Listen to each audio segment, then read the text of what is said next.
fiction, science fiction, horror, fantasy, crime, LGBT, thriller.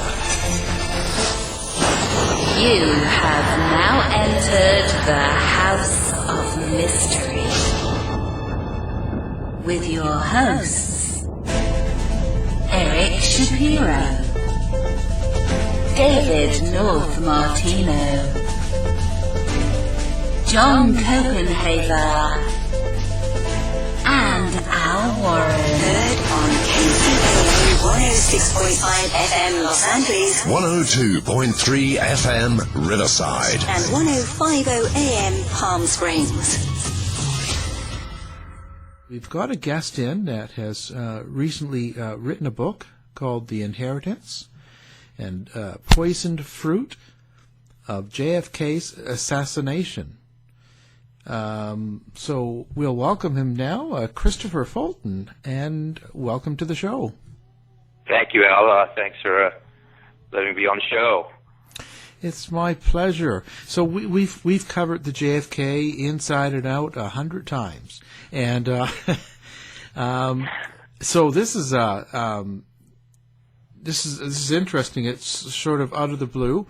I hadn't heard of you before, and even the whole inheritance, it all came out of nowhere. So now, for the listeners, in case they don't know who you are and how did you get into the inheritance? Well, I grew up just outside the district in Washington, D.C., and I was going to Annapolis to the Naval Academy there and become a career officer, as many of my family have, but I decided to go into commercial construction and wound up in British Columbia, Canada, building high-rise towers. But the people, I guess, that want to know about what happened with the information that came to me, which came through Evelyn Lincoln, which was President Kennedy's secretary, and that information was transferred on her passing to a good friend of mine named Robert White, who had resided in Catonsville, Maryland. So, did you know Miss Lincoln? I knew about Miss Lincoln. Robert White really spent the time with her. Basically, he became her surrogate son. They didn't have any children, and Evelyn Lincoln was given instructions by Robert Kennedy, who had collected a lot of evidence and information on his brother's assassination. He withheld it from the investigation of the Warren Commission, withheld it from the FBI, and withheld it from the Johnson administration. And during that period, he did his own investigation on his brother's death. Within about 24 hours after the assassination, he was pretty well briefed on what had taken place. But he was trapped in the situation after the assassination and could not address it with the American public, as we were looking at a possible war with Russia. So at that time, he did what was in the best interest of the country and the American people, and went ahead and kept that information secured, and was hoping to bring that out when he reached the office of the presidency in 1968. Unfortunately, that didn't happen, and then the instructions to Evelyn Lincoln, President Kennedy's secretary, and another gentleman who was the head of the protective research section of the Secret Service named Robert Bauch, they were both instructed to keep this information secured and to not fall into the hands of any agency so that it would be classified. The American public would never get a chance to see it, but to keep it secured for the protection of the remaining Kennedy family until such a time that it could be brought forward. Subsequently, upon Mrs. Lincoln's passing, Robert and I found ourselves in possession of these materials that basically changed the official narrative, and it was a discovery process for us, and we were approached by many individuals about this, and then we had to try to figure out what to do.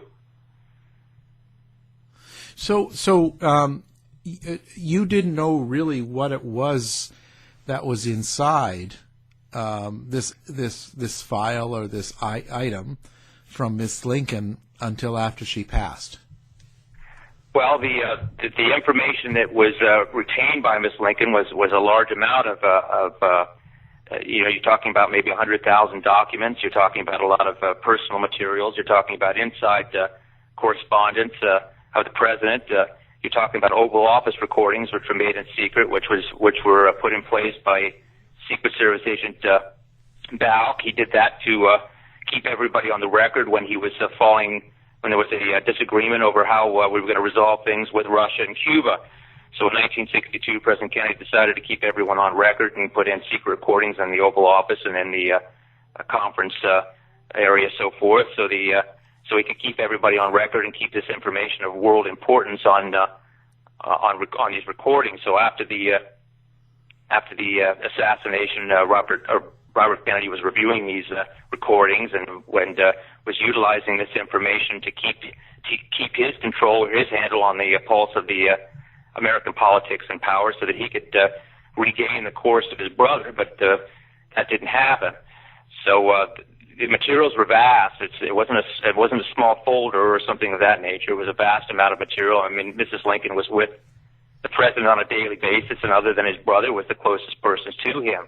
So she was pretty much given the responsibility to keep these things secured and to keep the real story and the real information out of the hands of the FBI and the investigation that was under control of Lyndon Johnson's administration. Of course, the Warren Commission, I should mention, that came out for the American public, was brought out in large regard to the Russian government putting pressure on the Johnson administration to absolve them from responsibility of the assassination. They were very concerned that there might be a first strike, which was definitely on the table, or some accidental release of missiles towards them. So they wanted the Johnson administration to take a position where they would be absolved from that, and so that's the majority of what the Warren Commission was really all about. Wow. So what now? What I don't know where to go here. Like, how long did it take you to go through all the documents or information, or did you? Well, it took years. But the thing that would happen to us is this was a legal transfer through court, and of course the Kennedy family was notified, and or the children were notified, and the JFK Library was notified, but they really didn't understand the material that it was secured by Bobby Kennedy. Nobody had access to it. So since Robert Kennedy's death, nobody really knew the weight of what was there, and even the Kennedy family. I was very surprised when I contacted them in '96. They weren't aware of it, so it was very surprising to me. So as this transfer took place, I was contacted by CSIS, which is the Canadian Intelligence Service, when I was in British Columbia. They contacted the Central Intelligence Agency about it, and Robert was contacted by President Reagan, who met with him actually in California, and gave us both instructions on what was happening and on what was going to be looked at, and how we were going to be called to testify before the Assassination Record Review Board about this, and that we probably gained the bulk of the important information that Robert Kennedy had kept away from the federal government in the investigation, and there's going to be interested parties on this. So he gave us some instruction on what he thought and what should be done, and said these things need to be resolved as Americans, not to fall into the outside of a foreign government, or not to come from an outside source, because it could affect the trust of the government in place and change our democratic process. That being said, those instructions came to me specific because I had, through my position in Vancouver, I was asked to go to Russia to help establish the flats there, to bring them up to spec, so that people could come in from foreign countries and work and live there for oil production. When I was there, I was called into the Kremlin. Well, it was a nice thing to go into the Kremlin, and very interesting. But I was called into a meeting by someone I didn't know, and the meeting turned out to be the head of their intelligence service. As I was talking to this individual, he was aware that we had inherited this material, and was basically briefing me in the Kremlin about it. It was very interested in what we were going to do with it. Said there have been many books written on this, and he quoted some numbers, but he said, now you guys have got documented proof of this and what had actually happened, and the information that Robert Kennedy had actually shared with us to prevent World War III. So what are you going to do with it? And I said, well, I didn't think it was proper to discussing that with them, and I just said, well, I thank you very much for the meeting, and I've got to go, but I sure was happy that I got out of Russia and kissed the ground when I left. So, well, did you feel threatened when you were there, or just uneasy? Well, very uneasy. I mean, obviously they were interested in talking with me because of this transfer of material, and they had been part of that process through Bobby Kennedy covertly when the assassination had taken place. They wanted to know what I knew, and I wasn't going to. They wanted to debrief me there in the Kremlin. I wasn't interested in that, and I told the Justice Department what took place there, but I just politely listened and said thank you very much. I'm sure that you'd have a better conversation with this somebody else. And dismissed myself and hoped I could leave because I knew that the gentleman I was talking to was General Alexander Levitt. He was the head of their, I didn't know who he was, but he was the head of the security services there and had run the airport and run the military and was actually running for the presidency of Russia. And he was very interested in this, so I was very glad to be able to leave, and nobody threatened me.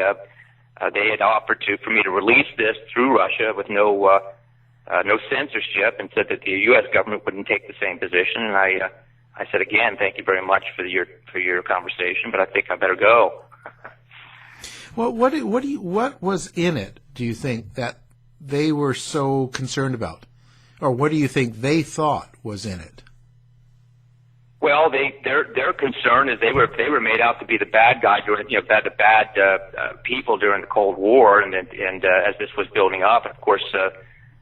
President Kennedy inherited a lot of this post-war concern. There were certainly plans on the table to stay the superpower of the world, and with these new weapons of mass destruction and how it was going to be handled. So, I think plans that we were exposed to, we were looking at is a first strike of Moscow. They were looking at a first strike, and they thought that would be a way to take out the communist concern, and that the rest of Russia would just simply fall into line if that was done. But as we came to 1962 and 1963, it fell onto President Kennedy's desk and into the part where we were actually looking at a first strike. And Robert Kennedy had looked at the numbers of American civilian casualties on that contingency, and it was looking about 42 million American dead even on first strike. And of course, Cuba was the catalyst for all of this. And the brothers took a position at that point to say, no, this isn't acceptable. That there is no winning side. If an exchange takes place, there will be no winners. And in that case, President Kennedy dedicated his life to this effort. Of course, the American public is very aware of the Cuban Missile Crisis, and they've looked at best and looked at with some depth, but this problem went on. It didn't resolve there, and President Kennedy was forced to work outside the parameters of the intelligence briefings and outside the parameters of the Pentagon, and was doing his best to put forward his agenda on this and how to resolve the problem, which was to go to the source and to resolve this in a way that didn't result in any American lives lost. He certainly wasn't interested in the Vietnam War either, which came out of the Pentagon, which was a 10-year planned war to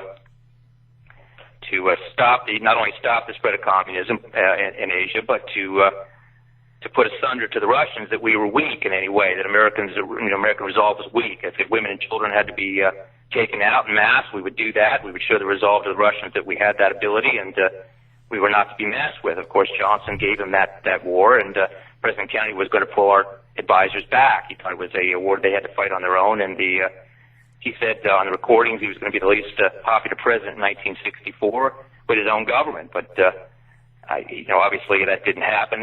His plans for how things were going to be put in place didn't follow through.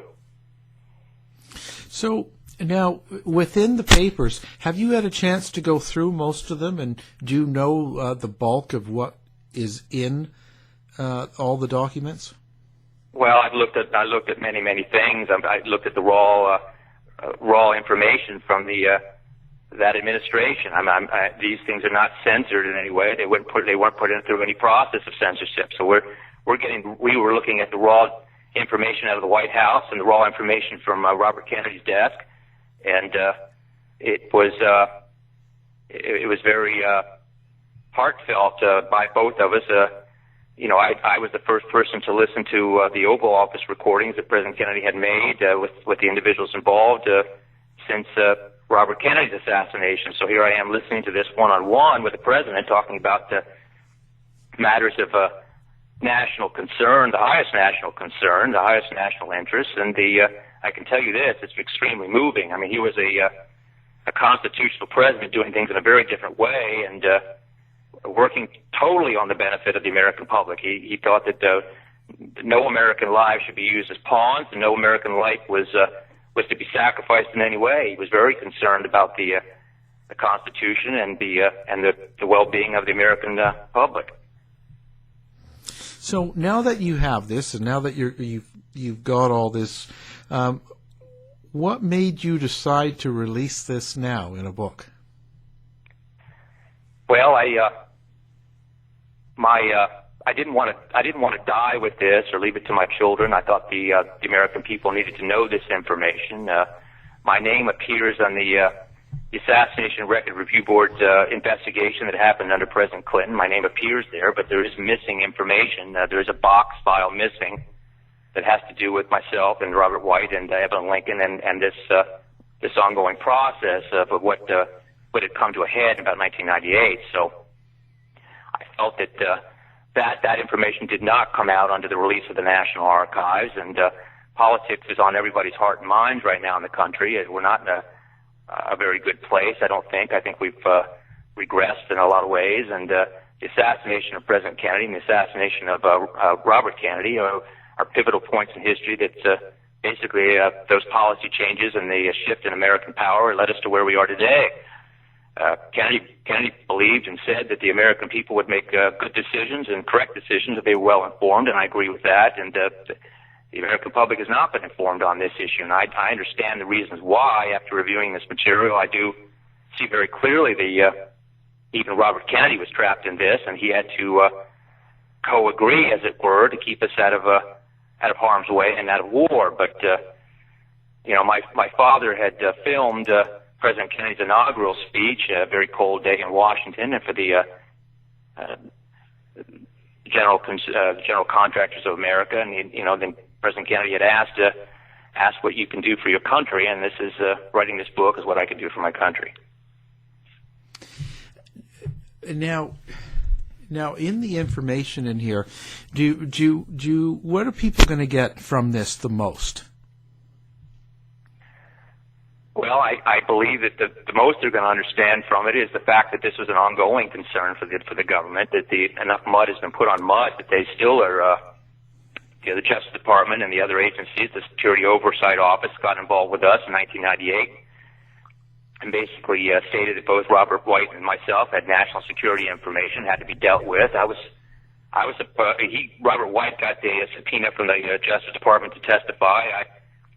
That document was very all-encompassing and included me to testify, but they thought the evidence that I had was going to change the narrative, the official narrative, so they didn't want me to testify in front of the board.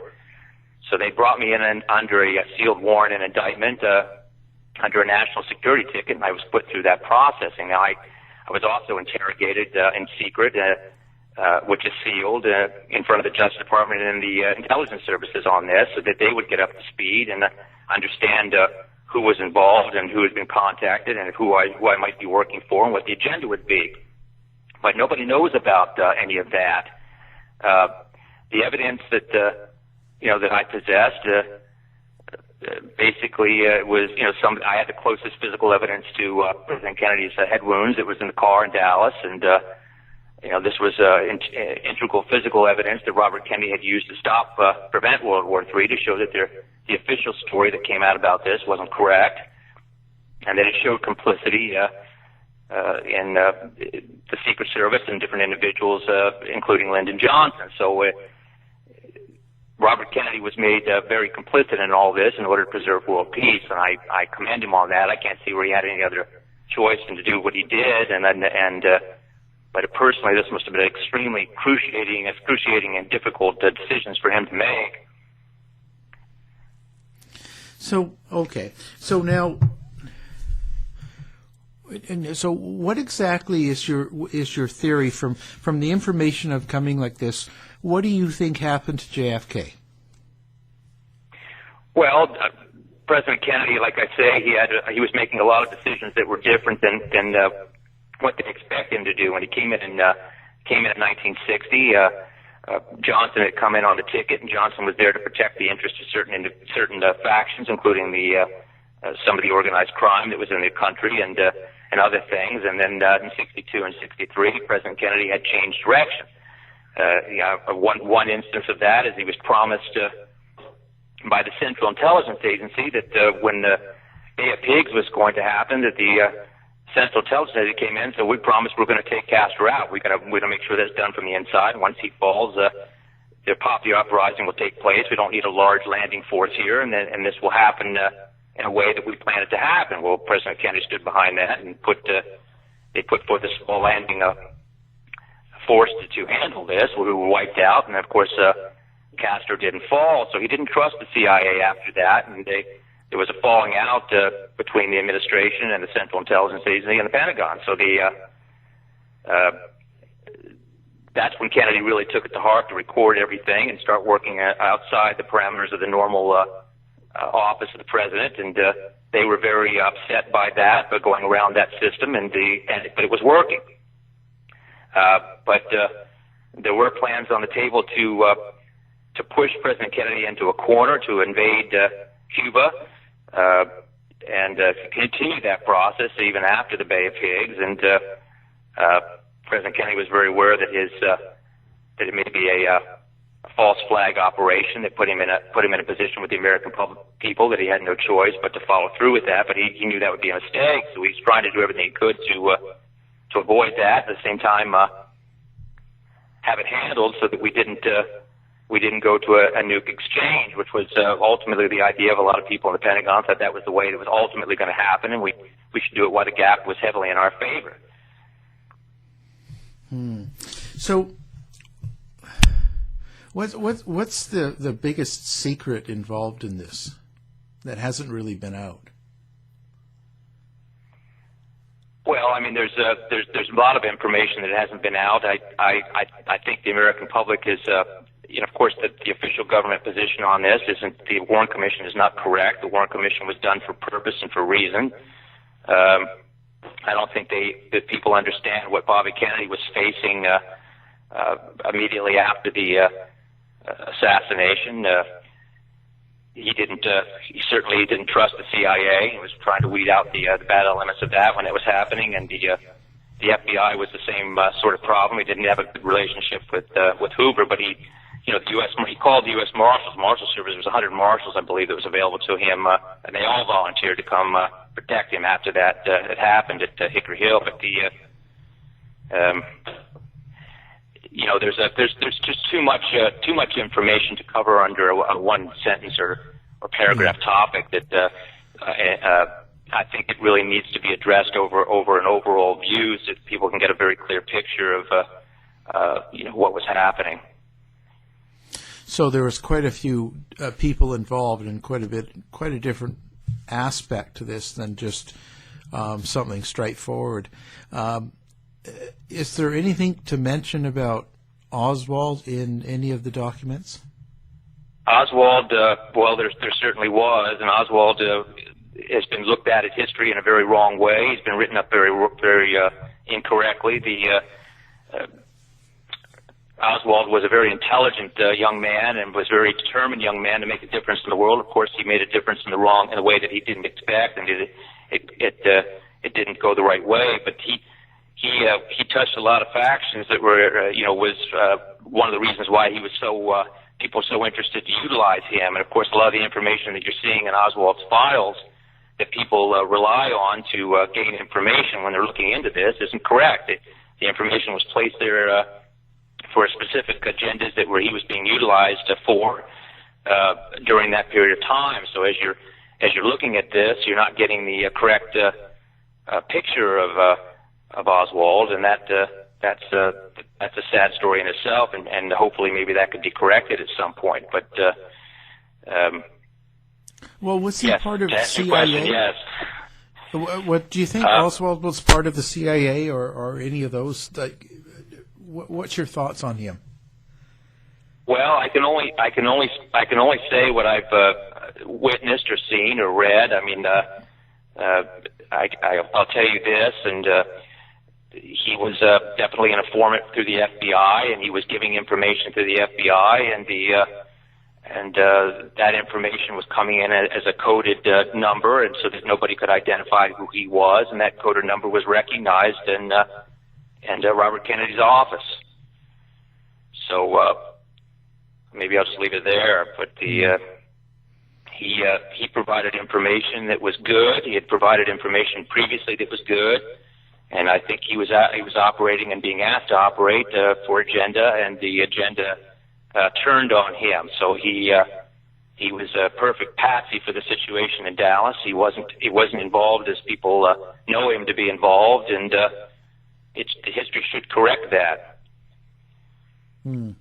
And now with Robert Kennedy himself, do you think that if he would have lived longer, he would have had more of a chance to expose a lot of this? Robert Kennedy was forced into a position that 24 hours after the assassination took place, he went from maybe he was the second most powerful person in the world. You might even consider him a co-presidency. He was that close to his brother. But he went from that position as Attorney General to an ineffective lawyer at best within 24 hours. He was cut off.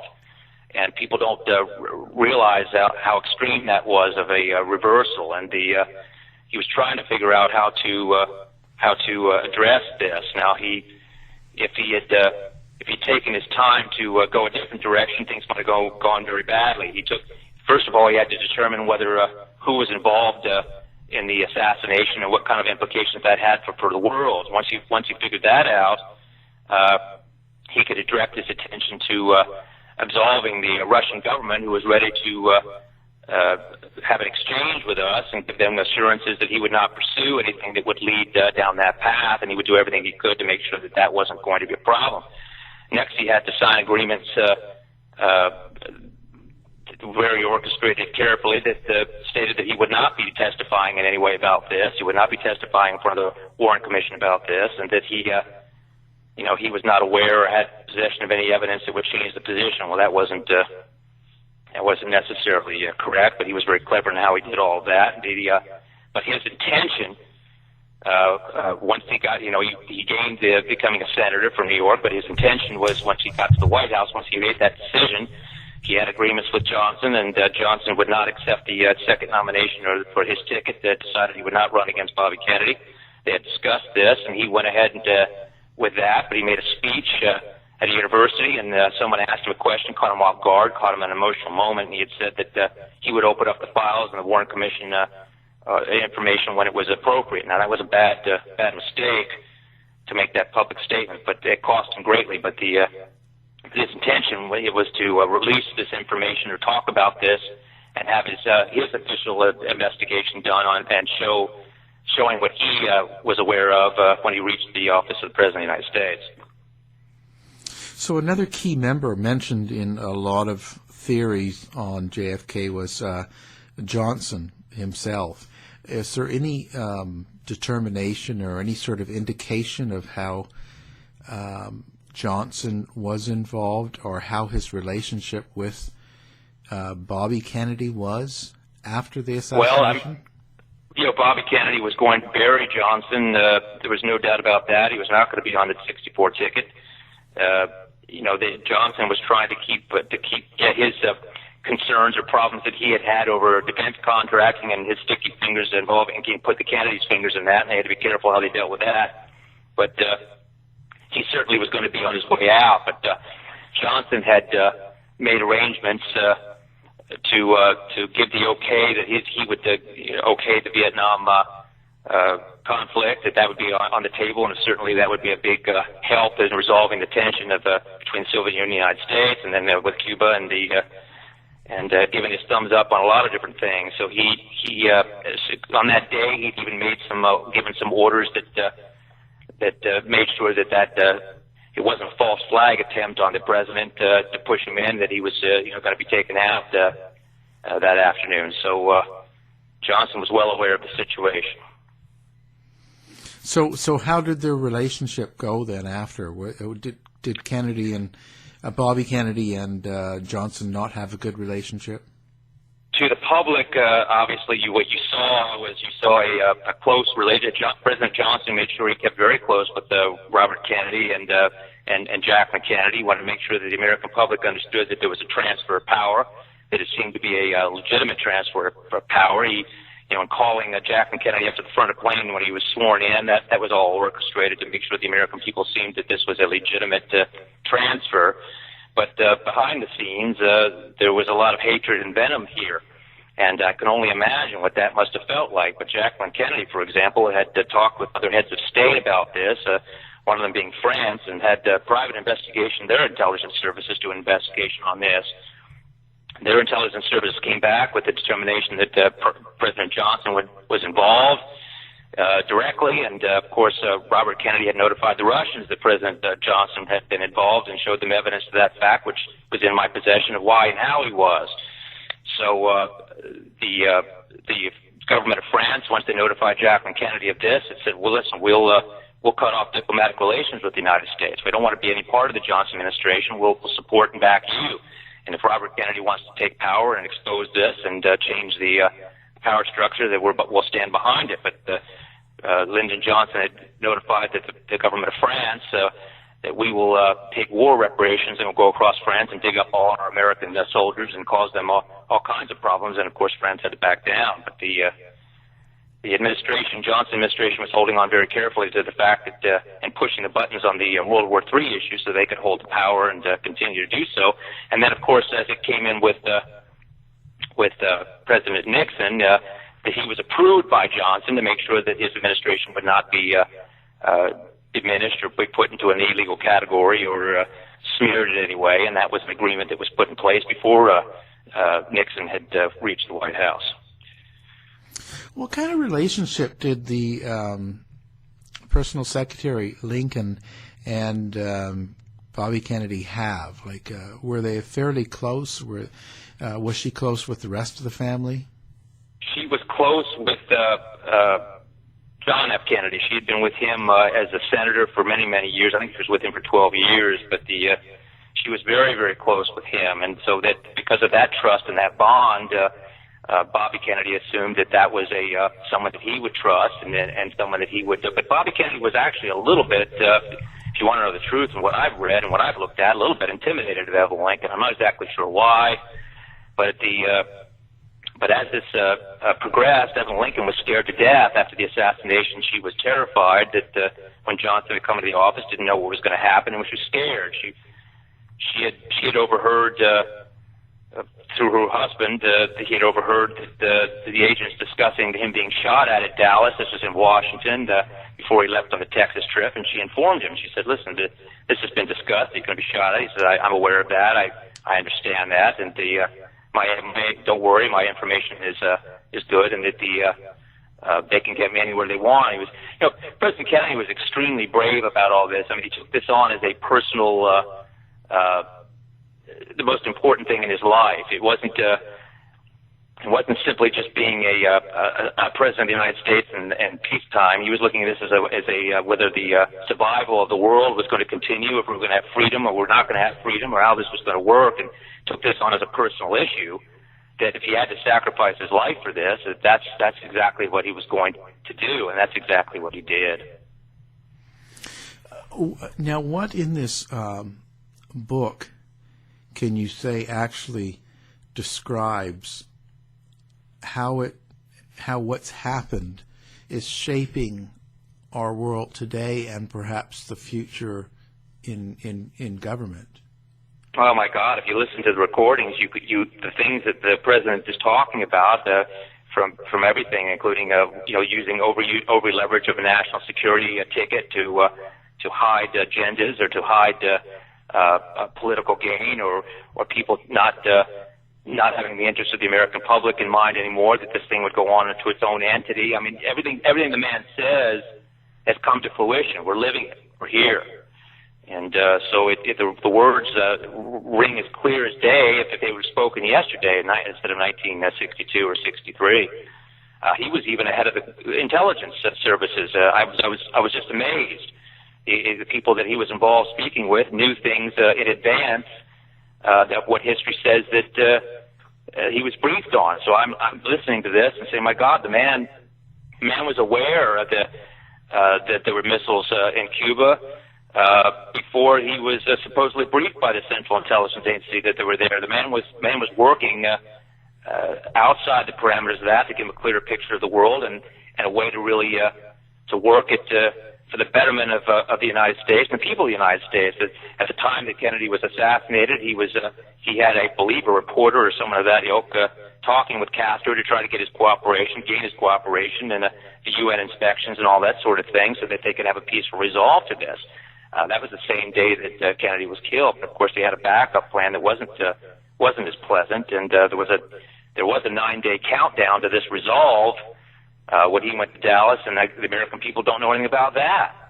That this was, his brothers were going to come into the Oval Office after him. That was the plan, and he didn't want to leave them with a worse scenario than what he was dealing with. And of course, the numbers was as these weapons increased and the masses increased, the development of this, there'd be more and more people killed. So he was very concerned about resolving it before he left office, and he wanted a democratic and free Cuba by 1964. But people don't, those issues aren't discussed. I don't think because they haven't been given out. It's not something for someone to do to debate or understand or to make decisions, better decisions of where we are now based on where we were. So we've not really progressed. In my opinion, we've gone the opposite direction, and we're way farther down the line of problems and separations and divisions in this country than where we should be.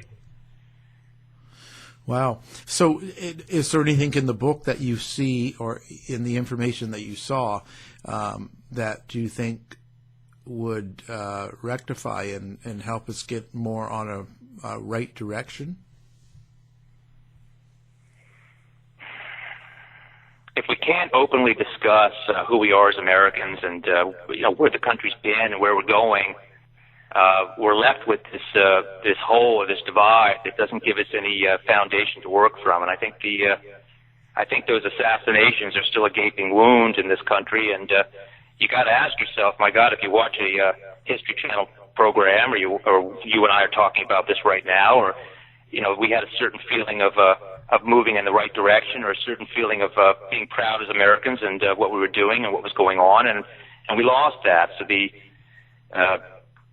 I think that the country really wants to get back to that sort of idea, and I think to do that we've got to look at the foundations of where we went off track and decide, okay, well, we made a left instead of right, so let's figure out how we want to pick up the pieces and go and move from here. Of course, the Justice Department explained to me that they're not going to go backwards on this, and there's no prosecutions that's going to be gained from this, so they're not going to even pursue it. But I don't think it should be pursued, anything other than the fact that the information should be on the table, the American public should be informed, and then the pieces can be picked up and we move forward with a better direction. What do you hope people get out of this? Well, I hope they understand that that we are a great nation, and that period of time, and that these people sacrificed everything they had to sacrifice. There wasn't anything more they could give. They were working for the betterment of the country for us, and I think the scenario, if President Nixon had been in office in 1960, this could have gone very differently, or maybe we wouldn't be standing here. I don't know, but that's all hypothetical. But I want people to understand that this is an ongoing concern, that I was involved. I've lost years of my lives. I've lost my mother. I've lost family members. I've lost friends over this, and even up into the late 90s and 2000s, I spent time in the federal prison over this, and it paid a very high price. So in that regard, I know a little bit about what I'm talking about, and I hope that I can, in this book, that people can look at that, and then they can ascertain through their filter what they will from it, but that it helps move us in a positive direction. Now, the Kennedys now and Robert Kennedy Jr., do they have any interaction with this or support of this, or do they talk about anything to do with the inheritance? Well, from what I understand, they've been told the book, is out, and of course, Caroline Kennedy had been briefed on this very, not in full, but had been touched base on this in 1996. But there is some discrepancy, from what I understand, in how the Kennedy family wants to deal with this. On the one side of the fence, they've got Robert Kennedy's side and his papers on a lot of these things, his private papers, which my evidence involved his side of it, and some of those private papers that had slipped through and actually mistakenly had gone to the National Archives. I think they were declassified around 1992. But a lot of his information and his private papers are still being withheld to this day. They don't want to let them out.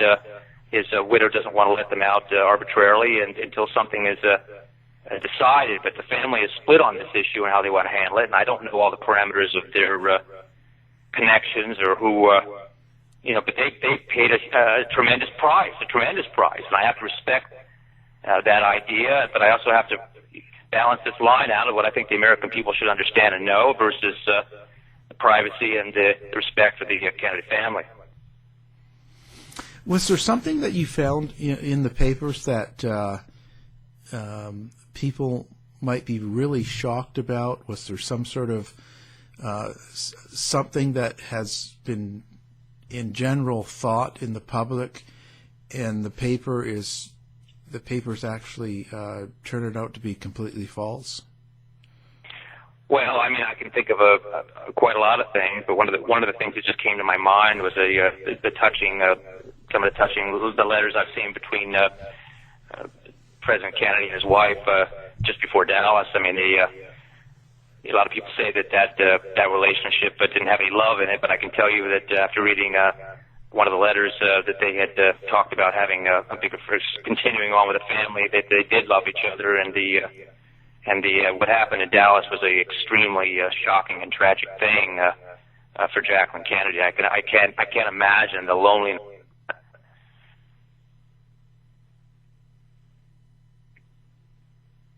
Still here? Oh, yeah. Pause there for a second there.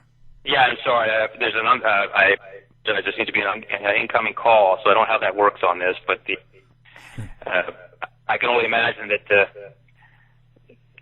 Jackie Kennedy, what she had gone through during that period, because she had to hold all of this back for Robert Kennedy, for the benefit of Robert Kennedy, for the benefit of the country, and she had to be very stoic, and it was an extremely difficult thing for her. Yeah, I could imagine. So, what do you plan on doing? Like, what do you hope comes from this? Like, when you're releasing the book, you're touring it now, obviously, doing talks about it. What is it you want people to get from this, or what do you want them to do? What kind of reaction are you looking for? The reactions that I've got, when you do something like this, you don't know what's going to come from it. You don't know if you're going to be a positive force or something else will come of it. But the reactions of people that have actually read the book, and this comes from all walks of life, whether you're a housewife or you're a federal judge or somebody who's very well versed in all of this, and I've gotten all of that. The responses have been overwhelmingly positive. So in a lot of ways, that's been very healing for me. I've gone through this a very lonely position, and I've kept this to myself for 24 years, and it's been difficult. I've had a lot of my own personal healing to do with I thought it was important to do this, and it really is just a journey. I've tried to take people just on a journey of what it was like on the inside of this, having President Reagan involved and being briefed and learning what the history of the United States that people don't know, and then trying to bring that out. In 1998, of course, John F. Kennedy Jr. had contacted me and wanted this evidence very, very. It was very important to him, and the lawyer for President Clinton. Of course, the Clintons both wrote me in prison, but I wanted to just take people on the journey of what this was like, and it was extremely unusual and kind of a difficult journey. But if I take people through the steps of this, they can put that through the filter of whatever they feel as Americans, and then come to their own conclusion. And I hope it just makes things better for the country. I've had some people that have lived through that time cry and openly cry and weep and say, thank you for giving us some closure on this. And I was extremely moved by that, and I apologized to them. I didn't want to make them cry, but at the same time, they said no. This has been a very emotionally healing. So in that regard, I think that I've gotten some very positive feedback on it. And if that could be multiplied and it could have a positive effect on the country, I feel good about that, because it's not just this story of what happened. It doesn't belong just to me. It belongs to the American public and the American people. And I owe it to my mother, who passed away, and to JFK Jr. and President Kennedy and Senator Robert Kennedy, and of course Evelyn Lincoln, who was very stoic through this as well. The American public need to know what I was exposed to, and so they can understand it better. So now you have a website, I understand, and maybe give that website out to people.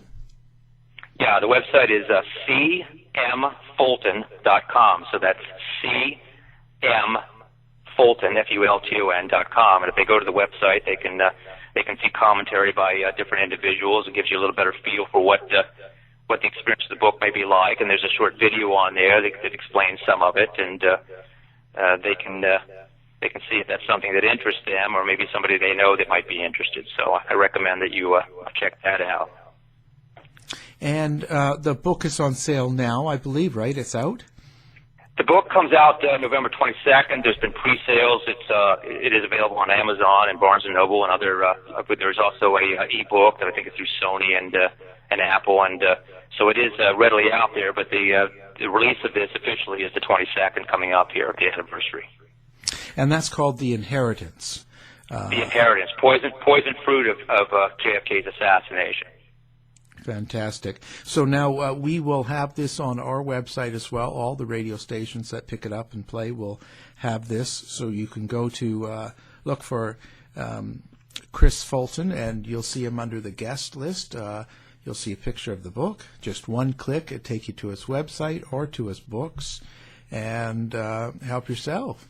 And you don't mind if people get in contact with you if they have some information, do you?